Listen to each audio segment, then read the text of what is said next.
Good morning students, welcome back.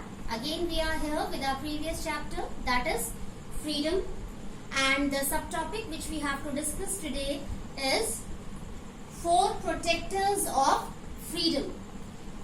Students, with the help of this subtopic we will come to know about the role of 4 protectors which protect the freedom of the citizens of country in a very systematic way, which help Indians to lead a meaningful, successful and dignified life. Now, what are these protectors? First is establishment of democracy, means the presence of democracy. Democracy plays an important role as a protector of freedom. If in any country democracy is going on, it means people are going to enjoy their freedom. Next is availability of fundamental rights. It means the presence of fundamental rights for all the people of the country equally plays an important role as a protector of the freedom of all the people. If all the people have all the fundamental rights equally, it means they are quite able to enjoy their freedom. Next is decentralization of power. Students, in our previous lecture, in our previous session also, we discussed about decentralization of power. It means power should not be in the hands of few people. Power should be distributed at different levels to different people. And the last protector is independent judiciary. In our previous session, we discussed about independent judiciary also. Independent judiciary means we have facility of courts at different levels. District court, high court, then finally we have Supreme Court. So this facility of courts provide us a golden opportunity to have the right of freedom. These courts help us when we face any problem in the society. When our rights are going to be violated by anyone in the society, we have a very good facility of courts. We can go there, we can file case, and finally we can get impartial justice. So let's start our today's subtopic, that is 4 protectors of freedom. Students, our first point is establishment of democracy. Means if in any country the government is a democratic government, it means all the people are quite able to lead a very good life where they have facility, where they have privilege of freedom as well as equality.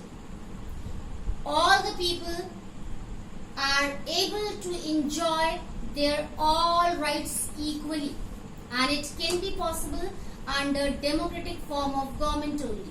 So we can write here a few points to make it easier.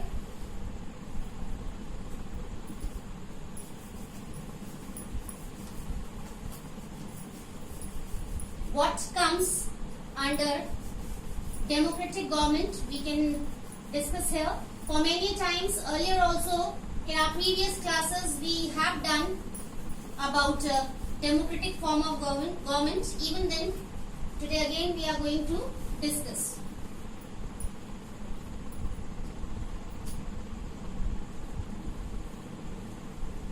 Establishment of democracy. Now what comes? Equal rights. As I told you, under democracy all the people have all the rights equally. There should not be any kind of discrimination on the basis of different things like your language, religion, caste, creed, race. All the people have equality to enjoy all the rights properly.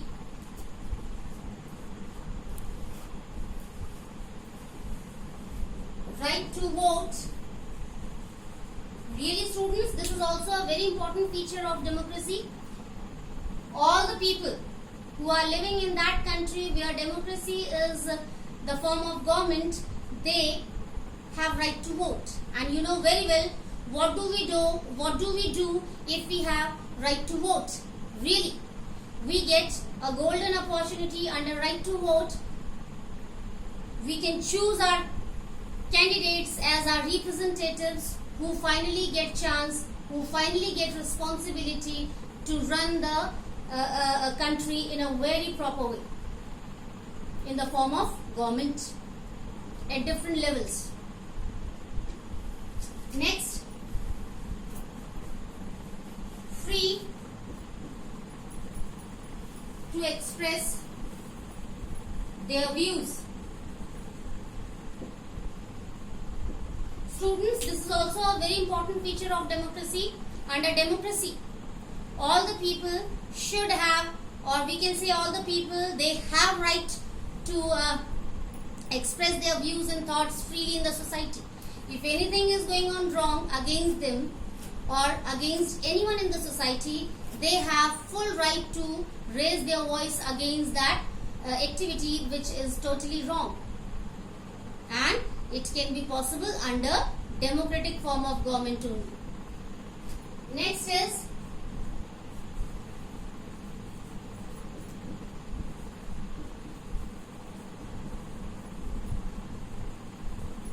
right to education. Really, students, it's also the part of freedom. All the people have equal right to get education. All the people should be free to get education. In our previous classes, we came to know about the discrimination between boys and girls. In ancient time, what happens? Boys used to go to school, but girls were supposed to remain at home to do all the household. Now, under democracy, you are observing changes in the society. Along with boys, girls are quite able to go to school and to get education freely. No restrictions, no foundations, and it has become possible just because of democracy. Now, students, our second point under four protectors of freedom is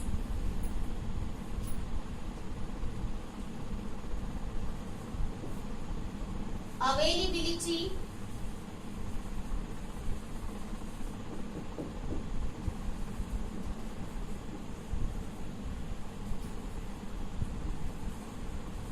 of fundamental rights. Students, I think everyone knows about our 6 fundamental rights. We in our previous session also we discussed about all the fundamental rights. Again, we can revise here. We have 6 major fundamental rights according to our constitution. Right to equality, right to freedom, right to education, right to raise voice against exploitation, right to, and at last, right to constitutional remedies. Right to equality, right to freedom, right to education, right to raise voice against exploitation, right to religion, and finally, right to constitutional remedies. Under right to equality, all are equal to enjoy all the fundamental rights equally. Under right to freedom, all are free what they want to do, but they have to follow few restrictions. In our previous session, we discussed about that. We have to enjoy our freedom, but without disturbing others' freedom. Then we have right to education. All the people are free to get education at different levels. Then we have right to religion. All the people are free to follow their religion properly. They can adopt any religion. They can leave any religion. No one can force to anyone to follow his or her own religion. And no one can stop others to show his or her deep faith towards the religion. And then right to raise voice against exploitation. If something is going on wrong, people have right to raise their voice against that wrong activity. Now at last, right to constitutional remedies. All the people are free to go to courts if anything is going on wrong against them. They have different courts at different levels. So students, under fundamental rights, yes, in this way people become able to enjoy their freedom. So next is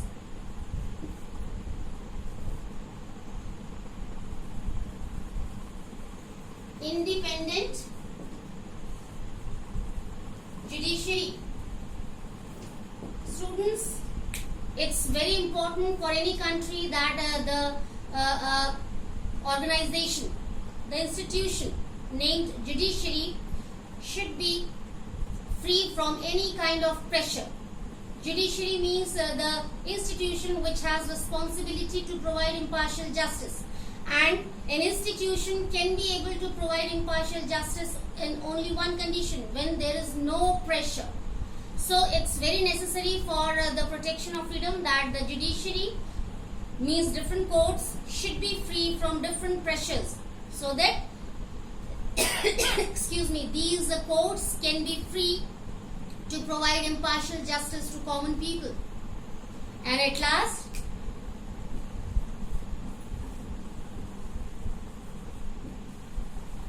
decentralization of power. Students, in our previous session also we discussed about that.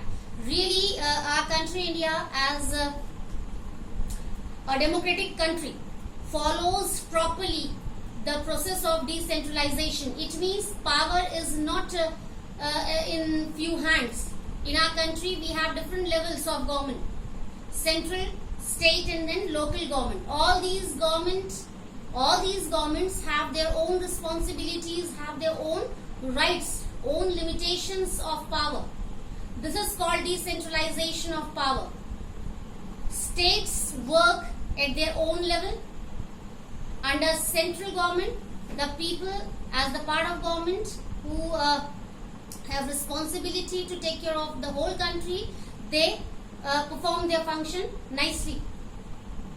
And local government is here to help state government, to reduce the burden of state government. So local government is also able to work at its own level. So this is called decentralization.